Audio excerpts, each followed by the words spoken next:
Boa noite, irmãos, graça e paz. Vamos dar início ao nosso estudo bíblico desta quinta-feira.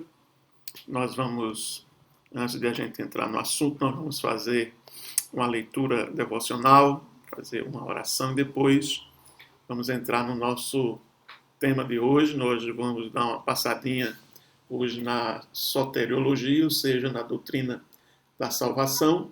Vimos já algumas coisas da doutrina de Deus, né? Vimos a questão da natureza de Deus, depois nós vimos os atributos de Deus, atributos comunicáveis e incomunicáveis.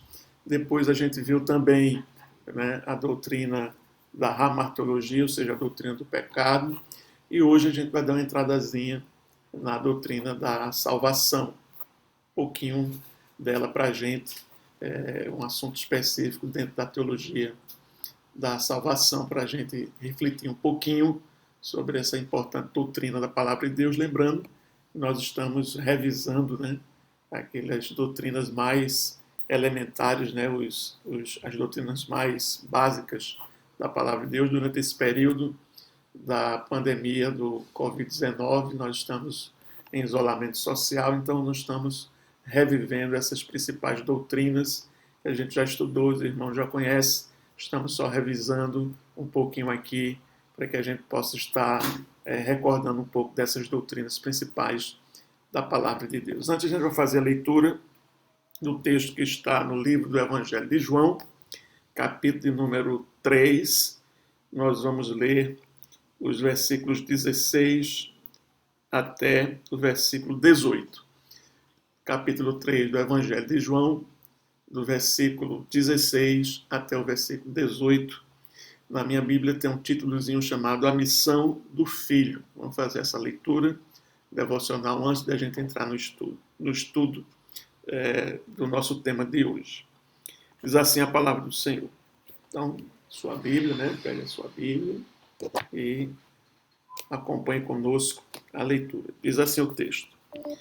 Porque Deus amou o mundo de tal maneira que deu o seu Filho unigênito, para que todo aquele que nele crê não pereça, mas tenha a vida eterna.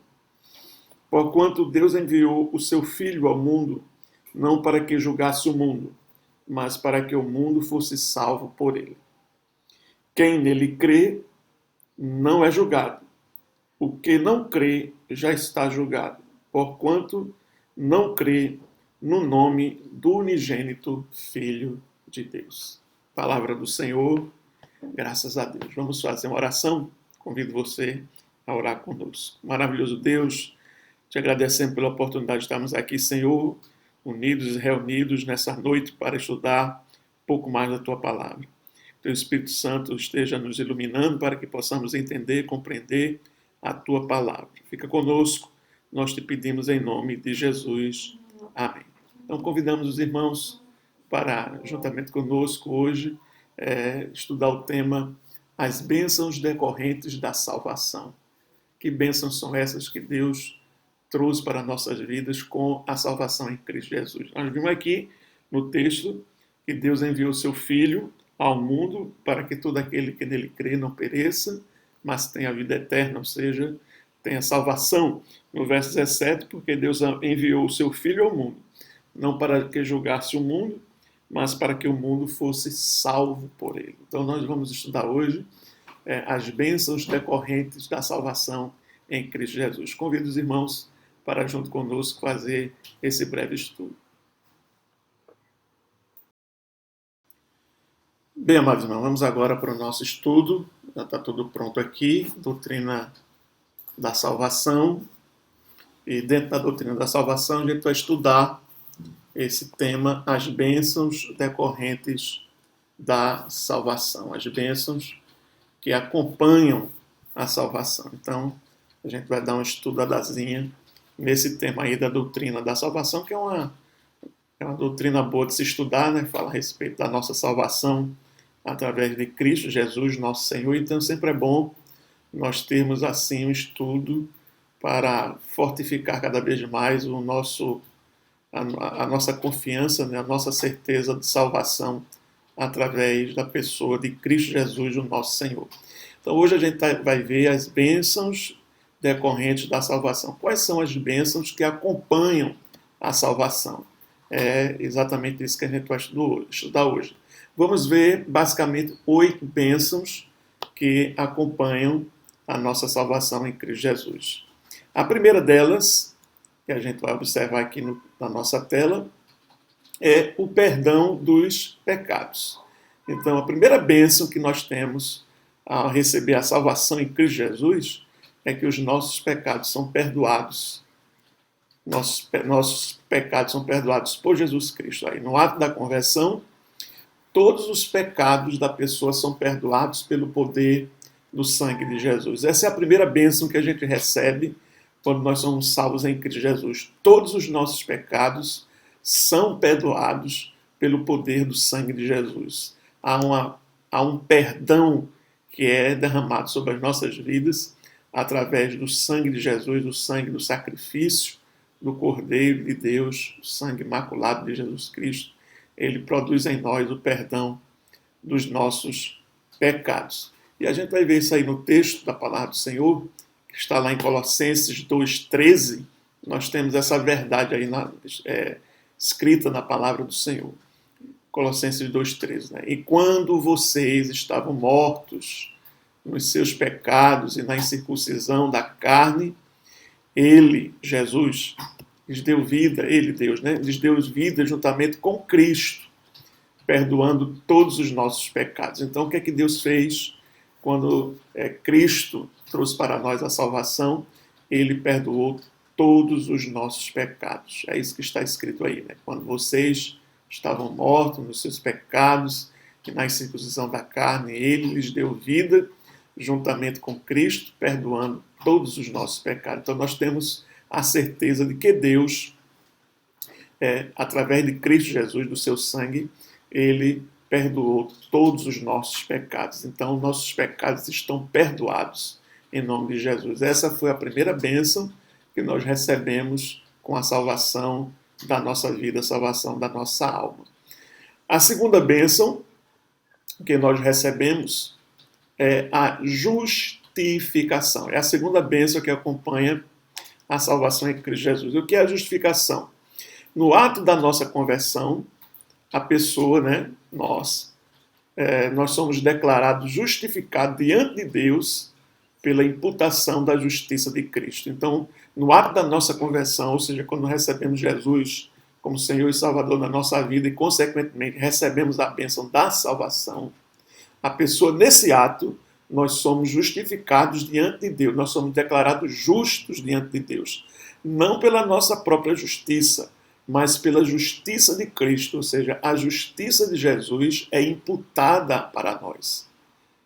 Então, nós somos justificados. Isso o apóstolo Paulo até fala no capítulo, estamos falando na hora 5 de Romanos, né, quando ele diz, justificados, pois, verso 1, justificados, pois, pela fé, temos paz com Deus através de Jesus Cristo, nosso Senhor. Então, no ato da conversão, então, quando nós recebemos a salvação em Cristo, nós somos declarados justos diante de Deus, não pela nossa própria justiça, mas pela imputação da justiça de Jesus Cristo. Ou seja, a justiça de Jesus é imputada a cada um de nós. Então, a segunda bênção que nós recebemos com a salvação é a bênção da justificação. Deus nos justificou através de Cristo Jesus, a justiça de Jesus imputada a cada um de nós. Essa é a segunda bênção. A terceira bênção, decorrente da salvação, antes de a gente vir para a terceira, né, vamos ver um texto da palavra de Deus que fala sobre esse assunto que nós falamos. Né? Nós citamos Romanos, né? Mas agora vamos dar uma olhadinha em outro texto de Romanos, que é o capítulo 3, o verso 26. Aquele texto de Romanos que a gente citou foi Romanos 5, se não for a memória, 5:1, justificado, pois, pela fé, temos paz com Deus, através de Jesus Cristo, nosso Senhor. Esse texto é outro texto agora, Romanos 3, 26, que diz assim, tendo em vista a manifestação da sua justiça no tempo presente, para ele mesmo ser justo e justificador daquele que tem fé em Jesus Cristo. Então, através da nossa salvação, através de Cristo, nós podemos ser justos, somos justificados por Cristo Jesus, porque Ele imputa, Ele remete para nós, Ele coloca em nós a justiça dele sobre as nossas vidas. Não que nós sejamos justos, é bom frisar isso, mas a justiça de Cristo é atribuída a nós. Isso ocorre quando?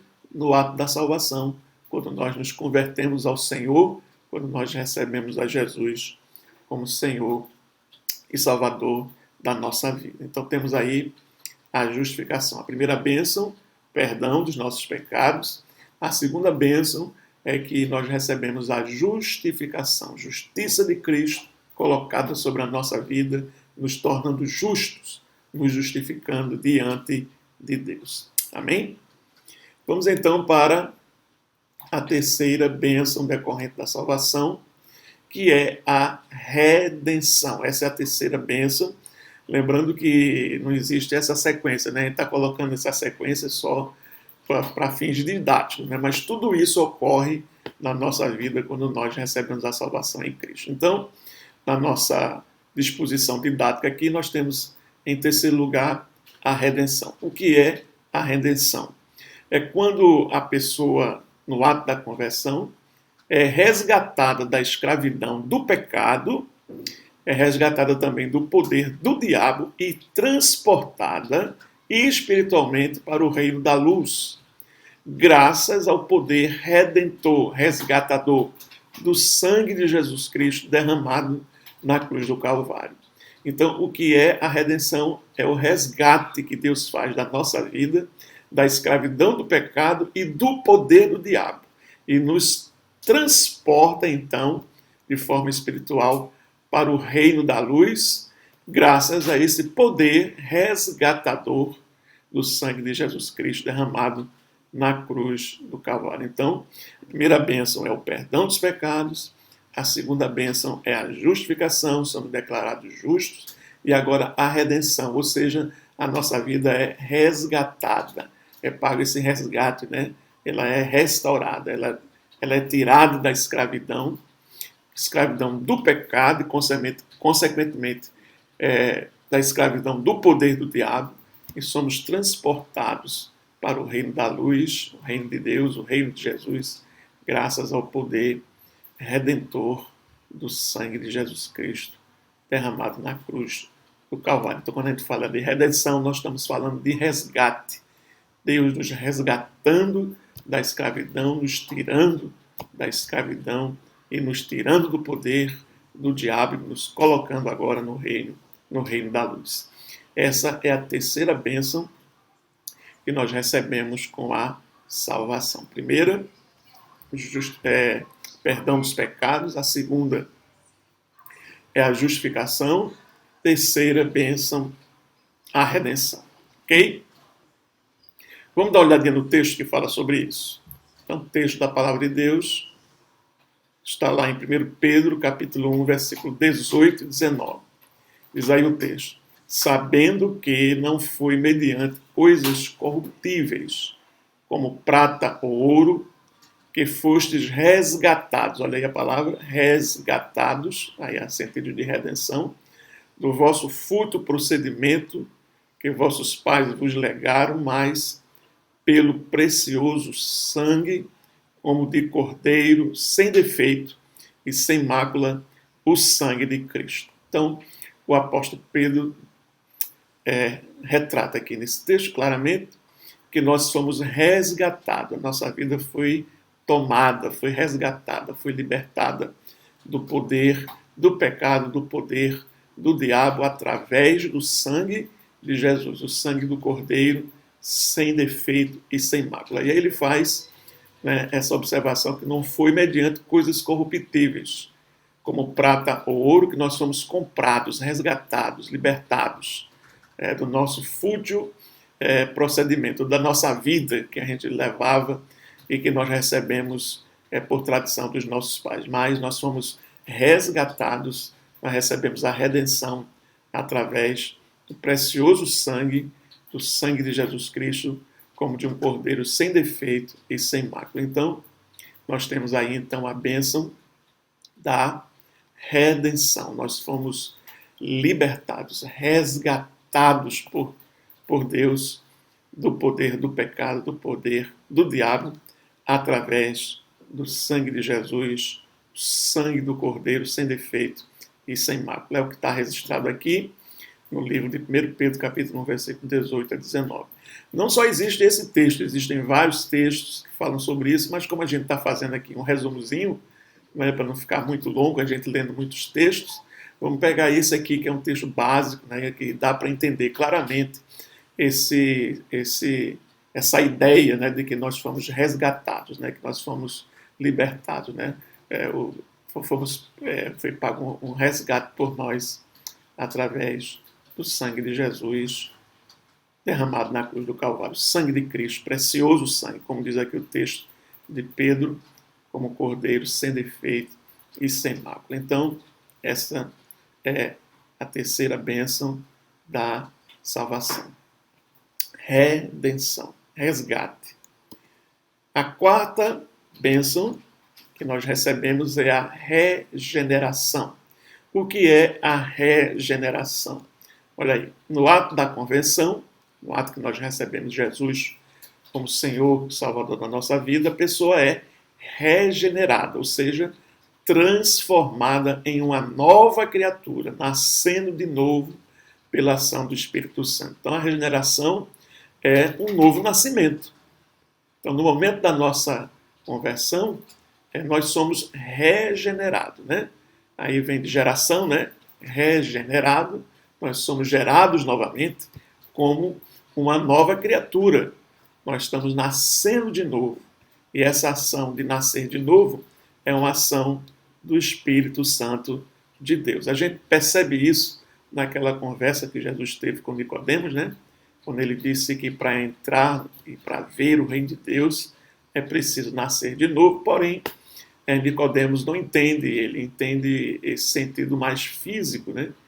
E aí ele pensa que o homem tem que voltar para nascer no ventre da sua mãe. Jesus Cristo diz que tem que nascer da água e do Espírito, ou seja, ser uma nova criatura, receber a regeneração através da ação do Espírito Santo de Deus. Então isso aí é regeneração, ou seja, no ato da conversão, a pessoa é transformada em uma nova criatura, nascendo de novo pela ação do Espírito Santo de Deus. Então você é uma nova criatura, meu irmão, você é uma nova criatura, minha irmã. Eu me lembro nos meus tempos, né, de caminhada como novo convertido na igreja, que nós aprendemos aquele versículo, parece que é 1 Coríntios 5,17, que diz assim: aquele que está em Cristo é nova criatura, as coisas velhas já passaram e eis que tudo se fez novo. É o mesmo sentido aqui, é o sentido de regeneração, é o sentido de você ser uma nova criatura, nascendo de novo pela ação do Espírito Santo de Deus. Vamos ver um textozinho que fala sobre isso na Palavra de Deus.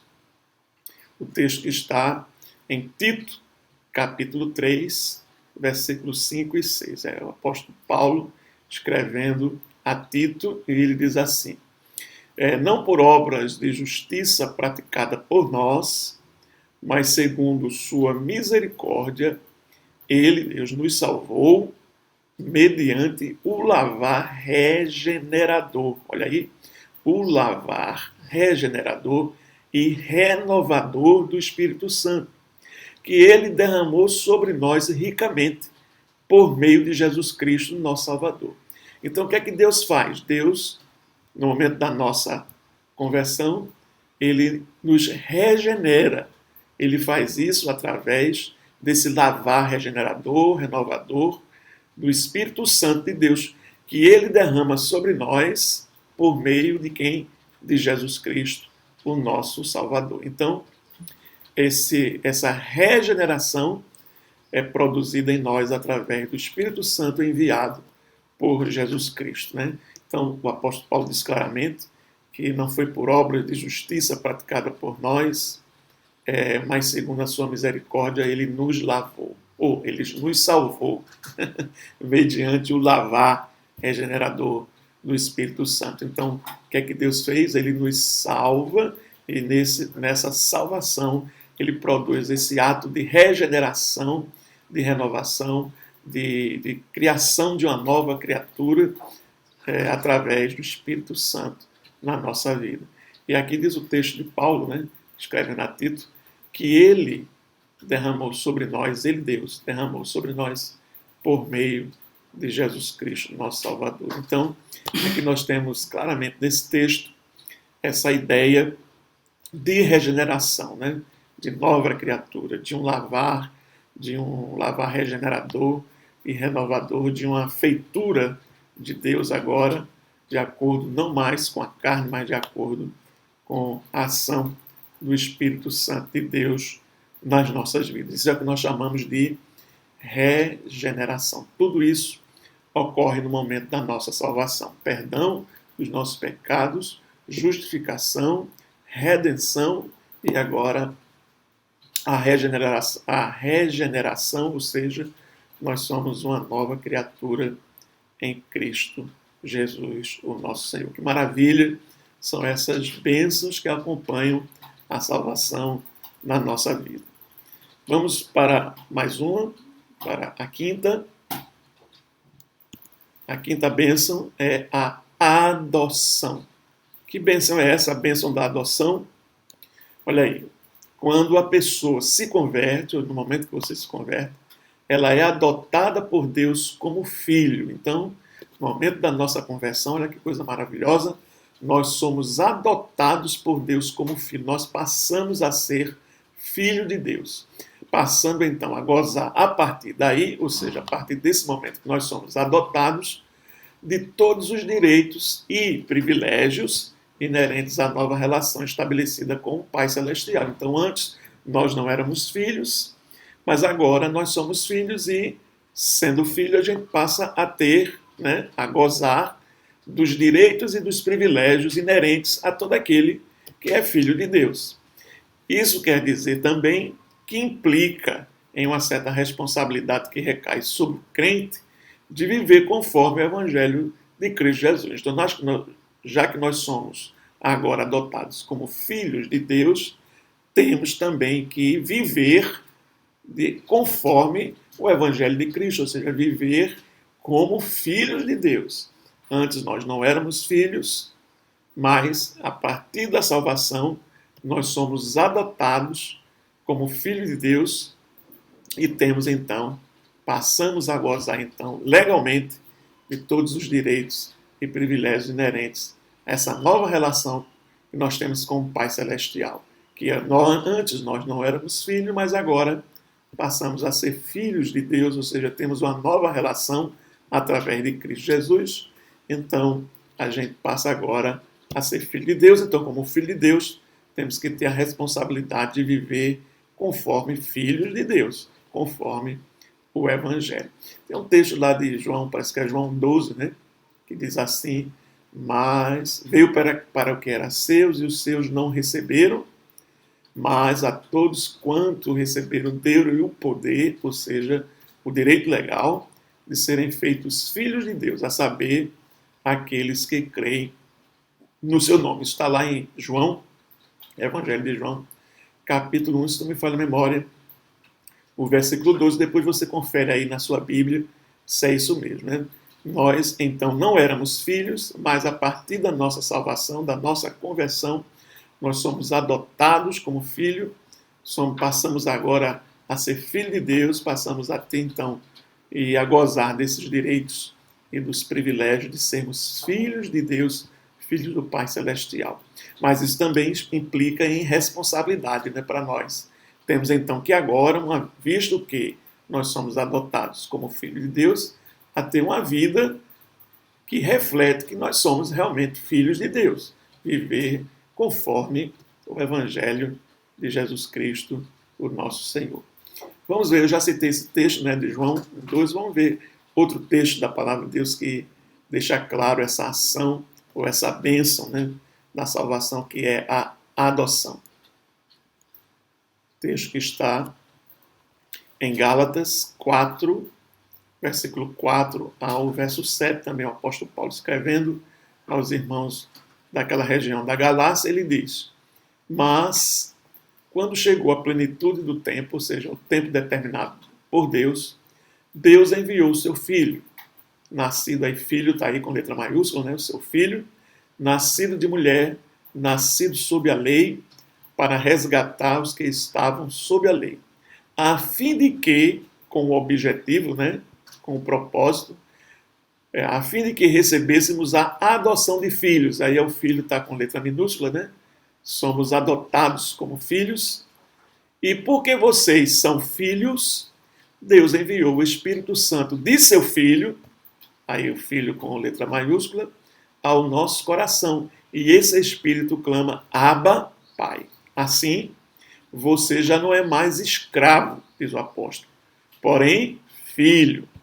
E sendo filho, também é herdeiro por Deus. Então, esse texto deixa aí claramente, né, essa bênção que decorre da salvação. Né? Deus, no momento certo, enviou Jesus, nascido de mulher, nascido da lei, para resgatar. Olha aí, mais uma vez aparece esse sentido de resgate, né, de nos libertar do poder do pecado, do poder do diabo, para resgatar os que estavam sob a lei, a fim de que, com o objetivo de sermos adotados como filhos. E aí o apóstolo diz: e porque vocês são filhos, e aí o filho, para não se confundir com filho de Deus, né, o filho unigênito, tá, o filho com letra minúscula, Deus enviou o Espírito de seu Filho, aí com letra maiúscula, o Espírito de Jesus, o Espírito Santo de Deus, ao nosso coração, e esse Espírito clama: Abba, Pai. Assim, dessa maneira, você já não é mais escravo do pecado, nem escravo da lei, nem escravo do diabo, porém agora você passa a ser o quê? Filho.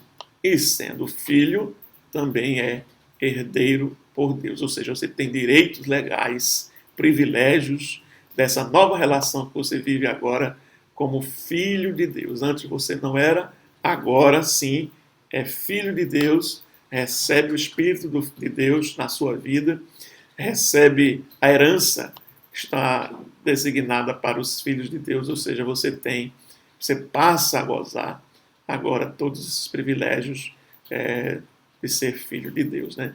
Isso é uma relação de uma linguagem assim, tanto quanto jurídica, né? Então, aqueles filhos que são adotados também têm direitos, né? Porque eles são adotados legalmente. Então, a adoção de filhos que nós recebemos através de Deus, através de Jesus Cristo e pelo Espírito Santo que vem morar em nós, essa adoção nos faz com que nós tenhamos privilégios e direitos inerentes a essa nova relação que nós vivemos com Deus, a relação agora de filho. Agora você não é mais escravo, agora você é filho de Deus, e filho é também herdeiro de Deus. Que bênção, né? Que maravilha, que bom é nós sermos adotados por Deus como filhos de Deus. Esse texto de Gálatas 4, do versículo 4 ao versículo 7, é bastante esclarecedor, não deixa nenhuma dúvida quanto a essa ação de Deus na nossa vida no momento da nossa salvação através de Cristo Jesus. Amém? Então nós temos aí, né, a adoção, perdão, justificação, regeneração, redenção e agora a adoção de filho. Você, meu irmão, recebeu Jesus, você não é mais escravo nem do pecado, nem do diabo, nem da lei. Você agora é filho, você está em uma outra relação com Deus, em outra relação com o Pai, e nessa relação nova você tem que viver dando testemunho que você é filho de Deus, que você agora não é mais escravo, mas agora você é filho e você é herdeiro de Deus. Amém? Vamos para a próxima, a sexta bênção, que é a reconciliação. Também se dá no momento da nossa salvação em Cristo Jesus. O que é a reconciliação? No ato da salvação, a pessoa é reconciliada por Deus por intermédio de Jesus Cristo, desfazendo-se, assim, a inimizade que existia entre Deus e o homem por causa do pecado. Então, o homem antes do pecado tinha uma relação de comunhão e de amizade com Deus. Mas quando o homem pecou, essa relação é quebrada. Inclusive, o homem é expulso do jardim, né? Adão, Eva, seus descendentes são expulsos do jardim do Éden, passam a viver agora longe, né, da presença de Deus. Cria-se agora uma barreira, uma inimizade com Deus. E no momento da nossa salvação, através de Cristo Jesus, ele faz essa inimizade desaparecer, né? Ele faz essa reconciliação. Ele nos reconcilia com Deus. Ele faz com que nós voltemos a ter amizade com Deus. Então, antes nós estávamos em inimizade com Deus por causa do nosso pecado, mas agora, através de Cristo, nós somos amigos de Deus. Temos até aquela música bonita, né, do pastor Valdemar. É Valdemar? Não sei nem se é. Não, é Ademar. Né? Ademar de Campos. Que ele diz assim: não existe nada melhor do que ser amigo de Deus, caminhar seguro na luz, desfrutar do seu amor, ter a paz no coração e viver sempre em comunhão. É assim que nós somos quando nós somos reconciliados com Deus, ou seja, quando Jesus Cristo nos religa novamente a essa comunhão com Deus. Então há uma reconciliação. É como se você estivesse de mal e agora você está de bem. Aquela coisa de criança, né? Estou de mal, mas agora estou de bem. Então, Jesus Cristo faz essa reconciliação com Deus através de Jesus Cristo. Vamos dar uma olhada no texto que fala sobre isso. Está dentre outros, né? São muitos textos, mas a gente vai ver o texto que está em 2 Coríntios 5, 18 a 19, que diz assim, texto, o apóstolo Paulo falando aos irmãos na sua segunda carta aos Coríntios. Ele diz assim: ora, tudo provém de Deus, que nos reconciliou. Olha aí, nos reconciliou consigo mesmo por meio de quem? De Cristo. E nos deu o ministério da reconciliação. A saber, que ministério é esse? Que Deus estava em Cristo reconciliando consigo o mundo. Então, através de Jesus, Deus estava se reconciliando com o mundo. Não imputando aos homens as suas transgressões, e nos confiou a palavra da reconciliação. Então, o que é que Paulo está dizendo aqui? Que Deus se reconciliou conosco, ele fez essa reconciliação através de Jesus Cristo, e nos deu esse ministério da reconciliação. Ou seja, que ministério é esse? E Deus estava, através de Cristo, reconciliando com o mundo e não imputando aos homens as suas transgressões. E confiou a cada um de nós a palavra da reconciliação, ou seja, nós, através da pregação do Evangelho, vamos promover essa reconciliação dos homens com Deus. Então, esse texto deixa muito claro que no momento da salvação houve aquilo que nós chamamos de reconciliação. E quem foi que fez isso? Quem tomou essa iniciativa de se reconciliar, de fazer as pazes, não foi o homem, diz o texto aqui, que foi o próprio Deus, por meio de Jesus Cristo, ou seja, através de Jesus Cristo. E trouxe esse ministério da reconciliação. O ministério é esse: Jesus veio para nos reconciliar com Deus e nos ligar novamente a Deus, fazendo com que passemos agora de inimigos de Deus a amigos de Deus, e nos deu e nos confiou também essa palavra da reconciliação. Através do Evangelho as pessoas se reconciliam com Deus, porque o Evangelho é a boa notícia de salvação para a humanidade. Através do Evangelho as pessoas se reconciliam com Deus. E qual é a mensagem do Evangelho? Jesus Cristo veio para morrer pelos nossos pecados, para trazer salvação eterna para cada um de nós, nos reconciliando com Deus. Amém? Está bem claro aí nesse texto esse sentido de reconciliação. Então vamos para a próxima bênção, a sétima, que é a santificação. Santificação, que a gente na aula passada estudou como um dos atributos comunicáveis de Deus, né? Deus tem e comunica para o homem. Que bênção é essa? No ato da conversão, a pessoa, no ato da sua conversão, naquele momento, a pessoa é purificada de seus pecados numa ação instantânea da graça de Deus. Ou seja, no momento que ela se converteu, seus pecados foram purificados. Isso é uma ação instantânea da graça de Deus. Então, isto é chamado de santificação posicional, ou seja, essa santificação, essa purificação dos pecados de forma instantânea, através da graça de Deus, é chamada de santificação posicional. Vou tomar uma aguinha aqui para hidratar a gargantinha, né? Então, veja só, essa purificação que ocorre na santificação de forma instantânea, de acordo com a graça de Deus, ela é chamada de santificação posicional, ok? Estávamos na posição de pecador e agora estamos na posição de santos, separados para Deus. É interessante a gente dar uma observada que essa santificação chamada posicional, ela depende exclusivamente de Deus. É uma ação que Deus faz, não é uma ação do homem, mas é uma ação de Deus. Deus instantaneamente nos santifica, purificando os nossos pecados. Então, isso é uma ação exclusiva de Deus, essa santificação chamada posicional, que é a santificação instantânea que ocorre no momento da nossa salvação. E tem um texto aqui que deixa isso claro, né? Vamos dar uma olhadinha no texto. 1 Tessalonicenses, capítulo 5 e o versículo 23, diz assim: E o mesmo Deus de paz vos santifique em tudo. Quem é que santifica? O Deus de paz.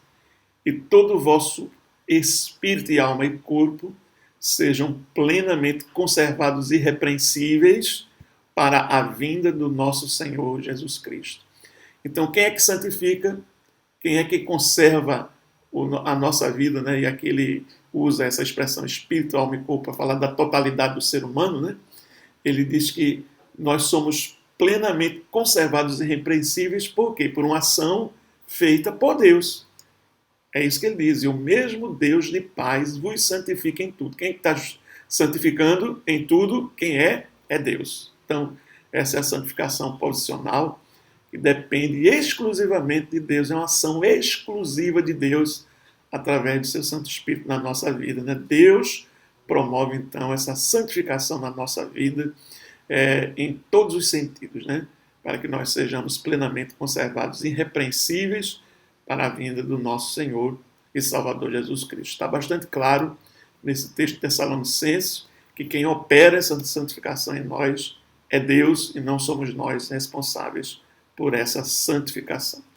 Contudo, todavia, porém, existe o outro lado da santificação, né, que é a que nós chamamos de santificação experimental, ou seja, no momento que nós recebemos a santificação posicional, no momento que Deus opera em nós a santificação, somos agora santos, daí por diante, desse momento em diante, o crente ele vai ter também que se esforçar para manter o seu coração puro diante de Deus.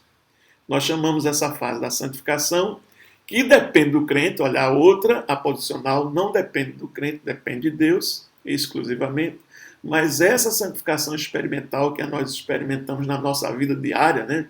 Há momento em que nós vamos conhecendo mais ao Senhor, vivendo mais a vida cristã, vamos produzindo em nós, vamos experimentando também, através de disciplinas espirituais, né, a santificação experimental. E isso aí depende do crente. Então tem um texto, tem vários, mas nós vamos observar apenas um texto, para não ficar muito longo, que traz essa ideia de que também nós somos responsáveis pela nossa santificação. E essa santificação é a chamada santificação experimental. O texto que nós vamos falar é o texto de Josué, capítulo 5, aliás, capítulo 3, Versículo 5. Disse Josué também ao povo: santificai-vos, porque amanhã fará o Senhor maravilhas no meio de vós. Então Josué disse para quem? Para o povo. Então ele disse o quê? Santificai-vos. Quem é que devia se santificar? O povo. Então aqui traz esse sentido de que também nós somos responsáveis pela nossa santificação. Né? Visto que a santificação é um atributo de Deus e é um atributo comunicável ao homem, nós, através de disciplinas espirituais, contando com a leitura da palavra, a oração, o jejum, a obediência à palavra de Deus, nós vamos experimentando na nossa vida, isso também produzido em nós pelo Espírito de Deus, através dessas disciplinas espirituais, em nós a santificação. Então, meu irmão, você acha que porque Deus lhe santificou, você vai viver a mesma vida de antes? Não, você vai ter que procurar agora, né? Assim como a gente falou, né? Você agora é filho, então você tem que viver como filho de Deus. Agora você é santo, então você tem que ter na sua vida, ou mostrar na sua vida, uma vida de santificação, uma vida de separação do pecado, do mundo, da carne, das coisas que afastam você da presença de Deus. Então, o que a gente observa nesse texto de Josué, né, uma responsabilidade do povo, de cada um de nós, de santificar as nossas vidas, né, de buscar um momento mais de estreitamento com Deus, obedecer a palavra, buscar a presença de Deus, sermos fiéis à palavra do Senhor, estamos obedecendo a tudo que Ele manda. Então isso aí torna a nossa vida, cada vez mais nós vamos nos santificando. E tem um texto lá em Hebreus que diz: seguir a paz e a santificação, sem a qual ninguém verá o Senhor. Então, nós temos aí esses dois aspectos da santificação. A santificação posicional, que é uma ação de Deus, é uma ação exclusiva de Deus. Ele opera em nós essa santificação. Isso é instantâneo, é uma mudança de posição. Éramos escravos, éramos pecadores, agora nós somos santos, nós somos filhos, né? Mas também existe a santificação experimental, que é aquela que nós devemos, através de disciplinas espirituais, através da leitura da palavra, da oração, da obediência à palavra de Deus, procurando manter o nosso coração puro diante de Deus. Tem até um texto na palavra que Deus diz: como manterá puro o jovem o seu caminho? Aí a resposta dele, me parece que é em Salmos: obedecendo segundo a tua palavra. Então, há também um esforço da nossa parte em manter esse coração que Deus purificou, em manter ele puro diante de Deus. Isso aí é responsabilidade nossa, de nos santificarmos. E essa santificação, esse aspecto aí, é chamado de santificação experimental. Amém? Entendeu direitinho? Compreendeu? Então vamos viver uma vida de santificação na presença de Deus. E a última de hoje, havíamos dito que ia falar apenas de 8 bênçãos, né? A oitava é a glorificação.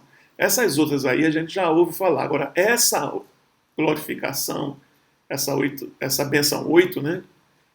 Praticamente a gente passa desapercebido dessa bênção que é através da salvação, que é a bênção da glorificação. O que é então essa bênção da glorificação? Olha aí. No programa de Deus em relação à sua igreja, ou seja, cada um de nós, há uma bênção futura para todo crente. Uma bênção que vai ser no futuro. Ainda não ocorreu, mas vai ocorrer no futuro. Que é a bênção da glorificação do corpo. Chamada também de redenção do corpo. Isso quer dizer, glorificação, redenção do corpo, que todos os salvos, todos aqueles que receberam a salvação, quando do momento do arrebatamento da igreja, que acontecerá na segunda vinda de Cristo, todos os salvos terão os seus corpos glorificados, mudados, transformados, habilitando-os assim a viverem para sempre com o Senhor. E isso é uma bênção da salvação. É uma bênção que ainda vai acontecer. É uma bênção futura, que está reservado para todos os salvos. A glorificação do seu corpo, ou seja, no momento da vinda de Jesus, por conta do arrebatamento, nós teremos os nossos corpos glorificados, ou seja, transformados, habilitando assim o nosso corpo a viver para sempre com o Senhor. Que bênção maravilhosa! Essa bênção ainda não aconteceu, mas vai acontecer no futuro, quando da volta do Senhor Jesus, quando a última trombeta tocar, quando ele raiar nas nuvens do céu, quando a sua igreja for arrebatada para se encontrar com o Senhor nos ares, então os nossos corpos serão glorificados, tanto daqueles que morreram em Cristo e que ressuscitarão, tanto aqueles que estiverem vivos por ocasião desse momento glorioso e terão seus corpos então glorificados. Isso é o que nós chamamos de bênção da glorificação. Vamos ver alguns textos falando sobre isso, já que não é muito falado sobre essa bênção e muita gente não compreende, não entende muito bem essa bênção decorrente da salvação, que é a glorificação. Vamos para alguns textos aí para a gente entender. Olha aí. Vamos para esse texto de Filipenses 3, 20 e 21. É um texto que mostra claramente esse momento, né? Ele diz aqui, o apóstolo Paulo escreve aos Filipenses, diz, pois a nossa pátria está nos céus, onde também, dos céus, né, aguardamos o Salvador, o Senhor Jesus Cristo, o qual, que é em Cristo, transformará o nosso corpo de humilhação, esse corpo que nós temos, para ser igual ao corpo de sua glória. Por isso que isso é chamado de glorificação. Segundo a eficácia do poder que ele tem de até subordinar a si todas as coisas. Então, o que é a glorificação? É quando Deus, através de Cristo, quando Cristo, na sua vinda, transformará, ou irá transformar o nosso corpo de humilhação, um corpo finito, um corpo de carne e osso, um corpo de limitações, né? Um corpo corruptível para ser um corpo igual ao corpo de Cristo, ao corpo de Jesus, igual ao corpo da sua glória. É isso que está dizendo aqui o texto. E ele, Cristo, nos transformará, ou transformará o nosso corpo de humilhação para ser igual ao corpo da sua glória. Então isso é o que nós chamamos de bênção da glorificação. Não ocorreu ainda. Vai ocorrer quando o Senhor voltar. Isso que está dizendo o apóstolo Paulo, né? Nossa pátria está no céu, de onde também a gente aguarda quem? A volta do Salvador, do Senhor Jesus Cristo, que quando ele voltar, transformará o nosso corpo de humilhação para ser igual ao corpo da sua glória. Está bastante claro esse texto. Mas tem outro texto também muito interessante, que está na carta de Paulo aos Coríntios, ou seja, a primeira carta de Paulo aos Coríntios, versículo 51 a 54. Todo o capítulo 15 ele dedica à questão da ressurreição. Então, se você tem dúvida sobre ressurreição e tal, leia lá 1 Coríntios, capítulo 15. Diz aí o versículo 51 a 54. Eis que vou lhes revelar um mistério, diz o apóstolo Paulo, um mistério. Que mistério é esse? Nem todos dormiremos, mas todos seremos transformados. Olha aí, no momento, no abrir e fechar de olhos, ao ressoar da última trombeta, a trombeta soará, os mortos ressuscitarão incorruptíveis e nós seremos transformados. Porque é necessário que este corpo corruptível se revista da incorruptibilidade e que o corpo mortal se revista da imortalidade. E quando este corpo corruptível se revestir de incorruptibilidade e o que é mortal se revestir de imortalidade, então se cumprirá a palavra que está escrita: tragada foi a morte pela vitória. Não há texto mais claro sobre esse momento da glorificação do que esse texto do apóstolo Paulo escrevendo aos Coríntios. Ele diz assim: eu vou dizer um mistério para vocês, vou revelar. Então deixou de ser mistério, né? A partir de que Paulo falou, nem todos dormiremos, ou seja, nem todos vamos morrer, mas todos seremos transformados. Haverá uma transformação. No momento, num abrir e fechar de olhos ao ressoar da última trombeta. O que Paulo está dizendo aqui é que essa transformação vai ocorrer no momento, no abrir e fechar de olhos. Não é o arrebatamento que vai ser no abrir e fechar de olhos, meu irmão. Ele está dizendo aqui que é a transformação que ocorrerá em nós. Essa transformação transformando o nosso corpo corruptível em um corpo incorruptível, né, um corpo espiritual, vai acontecer em um momento, no abrir e fechar de olhos, num instante, ao ressoar do quê? Da última trombeta. Ele diz, a trombeta vai soar, e os mortos ressuscitarão o quê? Incorruptíveis, terão seus corpos transformados, glorificados. E nós seremos também o quê? Transformados. Nossos corpos, e aqui aqueles que ficarem na vinda do Senhor, serão transformados. E aí o apóstolo Paulo diz, porque é necessário, ele diz, é necessário, tem que ser assim, que este corpo corruptível que nós temos se revista da incorruptibilidade. Esse corpo corrupto se transforma em um corpo incorruptível, né? E que esse corpo mortal se revista da imortalidade. Que a gente vai morrer, né? Nós não somos imortais em corpo, né? Então, esse corpo mortal precisa ser revestido da imortalidade, porque nós vamos viver para sempre com o Senhor.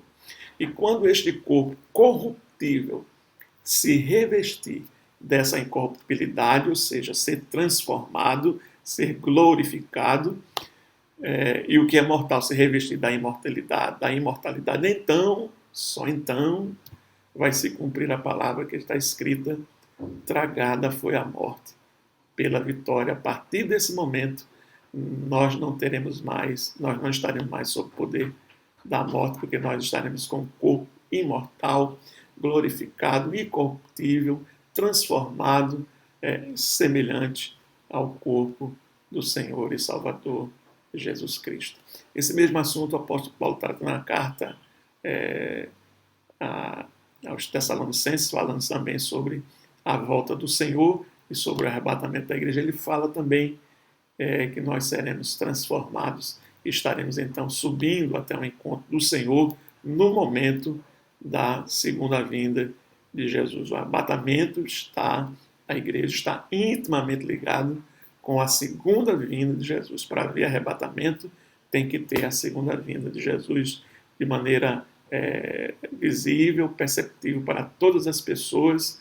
Não existe esse arrebatamento secreto. Isso aí é uma doutrina criada depois, muito tempo depois da doutrina que todos os cristãos, ao longo dos anos, creram que esse momento ocorrerá no momento da volta de Jesus. Então, essa é a bênção da glorificação.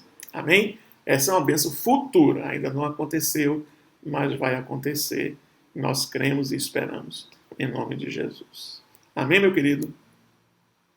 Então, a gente pode fazer um resumozinho agora das bênçãos que a gente viu, que são 8, né? 8 bênçãos decorrentes da salvação em Cristo. A primeira delas é o perdão de nossos pecados, recebemos perdão no momento em que nós somos salvos. A justificação, né? Nós somos declarados justos, a justiça de Jesus é imputada para cada um de nós. Ocorre também a redenção, ou seja, nós somos resgatados do poder do pecado e do diabo, passamos agora a pertencer ao Senhor, ao reino da sua luz, né? Ao reino de Deus. Quarto, a regeneração, nós somos regenerados, nós somos feitos uma nova criatura através do lavar regenerador e renovador do Espírito Santo de Deus nas nossas vidas. Temos também, como bênção da salvação, a adoção, nós somos adotados por Deus, nós passamos a ser agora filhos de Deus, e a partir daí, desse momento, temos os privilégios, né? E passamos a gozar dos privilégios dessa relação de ser filho de Deus, somos herdeiros com Cristo, herdeiros com Deus, e também, como filho de Deus, passamos a viver uma vida que vai agradar ao nosso Pai, uma vida que seja uma vida que reflita que nós somos filhos de Deus. E aí nós temos a reconciliação, né? Que é a bênção de nós fazermos as pazes com Deus, ou seja, não existe mais inimizade entre o homem e Deus, porque Jesus fez essa reconciliação através do seu ministério na cruz do Calvário, fazendo essa reconciliação com Deus. A sétima bênção, a bênção da santificação. Nós somos tornados santos, separados, e essa santificação aí tem dois aspectos: o aspecto posicional, que é a santificação instantânea que ocorre no momento da nossa conversão. Somos instantaneamente colocados em uma posição agora não mais de pecadores, mas de santos, separados por Deus. É a santificação que nós chamamos de instantânea, né? É a salvação exclusiva de Deus. E tem a santificação também experimental. A partir desse momento que nós somos posicionados como santos, passamos a nos esforçar e a viver uma vida de manter nosso coração puro diante do Senhor. E aí nós chamamos de santificação experimental do dia a dia. Nós vamos experimentando quando nos aproximamos mais de Deus, através de disciplinas espirituais, através da oração, do jejum, da leitura da Bíblia, da obediência à palavra do Senhor. E a oitava, que nós vimos, é a glorificação, ou seja, é a bênção futura que ocorrerá no momento da vinda do Senhor Jesus, concomitantemente com o arrebatamento da igreja, onde o nosso corpo será transformado. E essa transformação do nosso corpo em um corpo glorioso ocorrerá no abrir e fechar de olhos, no momento, rapidamente, Deus transformará o nosso corpo e aí Ele completa em nós esse ciclo de bênçãos que vem através da salvação em Cristo Jesus.